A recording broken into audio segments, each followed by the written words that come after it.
Hey up everyone, it's Stef, aka Alter Nerd, and in this episode of S.N.E.S, Stef's Never Ever Seen, I take on 2001 A Space Odyssey.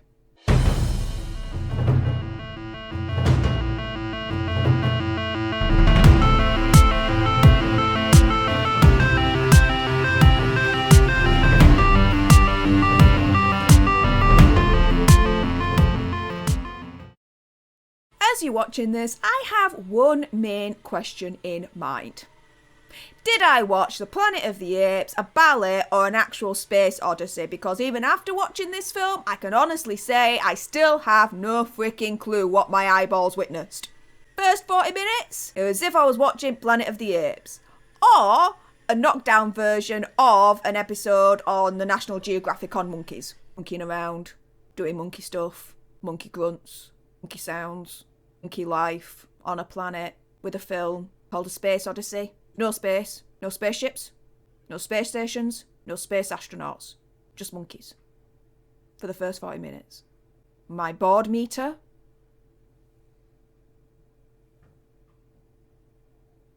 Oh yeah.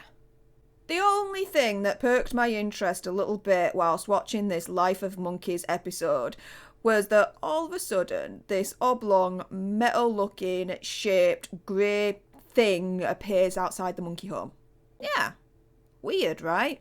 Even more weird, the monkeys see it, and they go absolutely bananas. Monkey crazy. Like nuts. Off the reservation, crazy, monkey bananas, nuts. There, I said it. I have no idea, though, what this thing is. What it signifies, what it means, or what it actually does, other than when it's around monkeys, it makes them go nuts and crazy. Okay. After 40 minutes, though, 2001 Space Odyssey actually begins. We see the outer space. We see the spaceship. We see the space station. We even see space astronauts. I know, right? But now, am I watching A Space Odyssey? Or am I watching a freaking ballet? Because it seemed like it were 15 minutes of the space station and the spacecraft kind of dancing with each other. Dude, it's a spaceship docking a space station. Why are we making a thing out of it? I don't understand. But we eventually get inside the space station and we get to see a lot of the cool stuff that's in there. I mean, to be fair, it's shot beautifully. This space station, like, it's all curved and just futuristic, and yeah, I liked that, to be fair. So the plot kind of moves on at a snail's pace. And when I mean a snail's pace, I mean an actual freaking snail's pace. We find out that these humans have discovered this oblong, metal-looking, grey-shaped thing that, again, we still have no clue what it is, what it does, what its significance is. It's just an existence. Okay. Now, just checking our board meter at this point.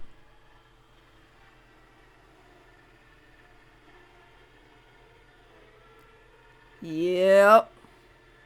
Further on down the line, we meet HAL, an artificial intelligence computer thingamajiggy, and we're on board another spaceship with two astronauts. What they're looking for? We don't know. What they're doing? We have no clue. I can only assume it's in respect to this oblong-shaped metal-looking thingy. But apart from that, it's now an episode of the life of astronauts with an AI on a spaceship in space. Okay. Now, HAL is described as the perfect, infallible, never makes a mistake computer artificial intelligence thingamajiggy. You guys know that when a film makes that claim, you can safely assume the opposite. And if you did, whilst watching this film for the first time, you would be absolutely damn right. The artificial intelligence named HAL goes completely, absolutely robot psycho. What does he end up doing? Well, he causes the death of one of the astronauts. Yeah, good going for an AI that's supposed to be perfect, infallible, and never make a mistake and never cause harm to anyone at any time. Yeah, good going. But we also learned that you can play chess with him, and he's an actual art critic. Who'd have known? Well, when one of the astronauts died, the remaining one's like, yeah, Hal, we're taking you offline. That's it. Dude, you messed up. You're out of here. We're done. So he proceeds to take Hal offline. Now, bear in mind, when you first hear Hal, the dude sounds creepy. Like creepy AF. Like, you know, there's a screw loose going on up there, just the way he sounds. He's like, again, can't emphasise this enough. Hal sounds creepy. And as the astronaut is shutting Hal down in this like mainframe part of the ship, wherever that may be, Hal does nothing to dissuade my opinion of his creepiness and his creepy voice. Why? Well, as he's getting shut down, he decides to sing the Daisy song. Not, please stop, please don't kill me, please don't end my life, please reconsider this, please let's talk. Let's sing the Daisy song as you're shutting me down. Make sense to you yet? 'Cause it don't to me. And guess what?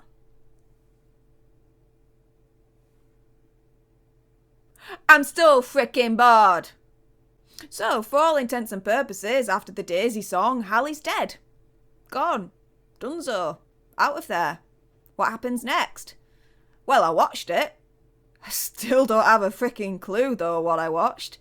Because this oblong-shaped, metal-looking thingy comes back into play. The astronaut experiences like a light show of different psychedelic colours kind of coming at him like this.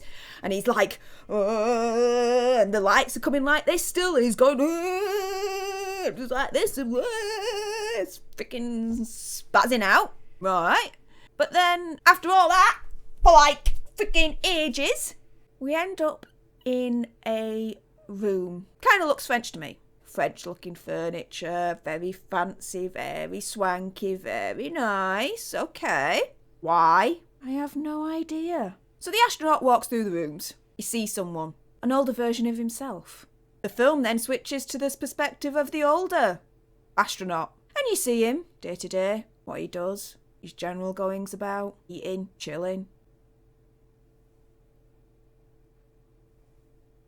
Board meter's still up there.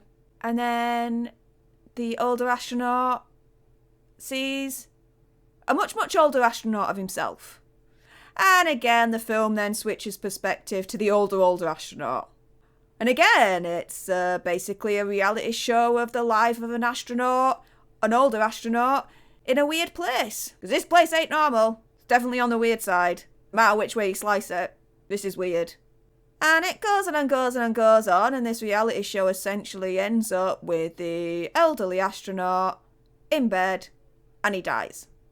I still don't have a freaking clue. And the ending of the film does not rectify that whatsoever, because then what happens? Well, how the hell do I explain this? Fetus, in an embryonic sac, appears on the dead astronaut's bed, and off the fetus goes and floats into outer space. Film ends. My confusion about this film still lives on. My board meter? Still frickin' bored. My confusion meter? Off the frickin' charts! Because I am absolutely lost in terms of what I watched there with 2001: A Space Odyssey. I just did not get it whatsoever. Was it for me? No. Am I smart enough to figure out what it all means and what the point of the film was? Clearly not, and I'll freely admit that. But yeah, if you guys actually have an idea, please comment down below. Enlighten me. And that concludes this episode of S.N.E.S, Stef's Never Ever Seen. If you'd like more, then please stay tuned, subscribe, ring that notification bell, and just to make me happy, thumbs up this video and give it a nice old like. In the description down below is a list of other channels, friends of ours, that if you like our content, you might like theirs as well. So maybe just share the love, have a quick gander at them, subscribe, like, comment, all that good stuff. And until the next time, laters!